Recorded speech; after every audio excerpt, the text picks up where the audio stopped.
Okay. 1968 was a very challenging time in the world and in the United States. Variety of different things happening at once.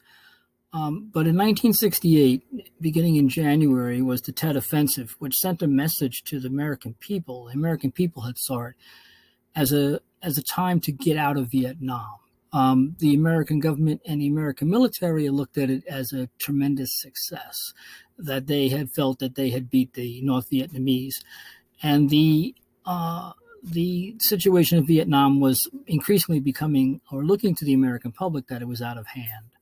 And then toward the end of March, Lyndon Baines Johnson, who was the president of the United States at the time, decided not to seek re-election, and then the end result was of that it seemed as if the country was going into turmoil.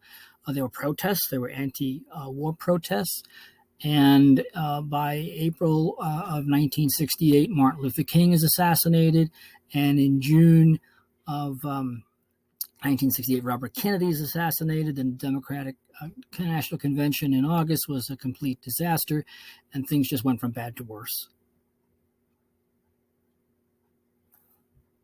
And by the end of 1968, it seemed as if the Vietnam War was going to see no end, and then Richard Nixon was elected. And the country moved forward in a very conservative direction after that. And it seemed by 1970 that the situation had become increasingly out of hand.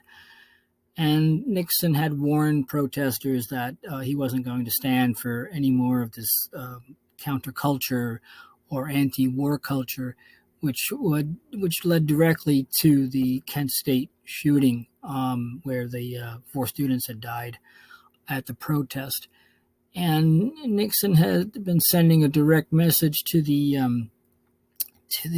protest culture, to the young people of the country, that they were going to have law and order, and that no matter what their viewpoints were, they were not that important to Richard Nixon. Vietnam went on for an extended period of time with the bombing of Cambodia, the invasion into Laos. The whole entire part of Indochina seemed like it was going to explode. By 1974, we have Watergate. 72, 73, we have Watergate, and the Nixon supporters and part of his staff had gone into the Watergate Hotel, where the Democratic National Committee offices were, and tried to take documents, and got caught. And they were called the plumbers. And the plumbers got caught, and this thing began to unravel, and the Washington Post picked up the story. And as things progressed, eventually Richard Nixon would have to resign, because he had tapes in his office, and those tapes had shown what he was up to. And it was a very, very difficult time. And by 1975, Vietnam collapses, and the Viet Cong take over, and the United States is out.